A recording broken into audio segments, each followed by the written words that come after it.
আরে মাসি আসো, বসো। বল তুই কেমন আছিস? ঠিকই তো আছি, বসো। যা বাইরে বৃষ্টি পড়তি, তোর বাড়িতে যখন গেলাম ভাগ্যিস ছাতাটা দিয়েছিলিস, নাহলে কি একদম পুরো ভিজে যেতাম। তোর ছাতাটা নিয়ে এসেছি বুঝেছিস, ব্যাগে আছে, নিয়ে নিস ওখানে। শুধু ছাতা? ছাতা না তো, তুমি তো মায়ের জামাটাও পরে গেলে। জামাটা নিয়ে এসছো তো? ওটা কোথায়? হ্যাঁ, ওই কুর্তিটা ধুয়ে দিয়েছিলাম রে, ভিজে গেছে তো। জামা? এই তুই কে রে বলার? তুই কেন বলবি?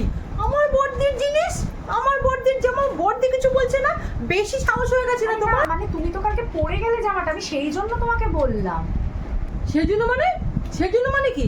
আমি এখন কি তোকে জবাব দেবো নাকি? সেই দিন এসেছিলাম, তোকে জবাব দেবো আমি এখন? আরে রেগে যাচ্ছ কেন? আমি তো জাস্ট নর্মাল একটা কথা তোমাকে বললাম। আরে কি, তুমি তো মায়ের জামাটা পরে গেছিলে, তুমি এনেছো কিনা আমি জিজ্ঞেস করেছি। ঠিক আছে, আনবো না। তোর জামা পরে গেছি নাকি? তুই এত কথা বলবি কেন? যার জামা সে বলবে, আর আমার দিদির জামা আমি পরে গেছি, তুই জিজ্ঞেস করবি কেন?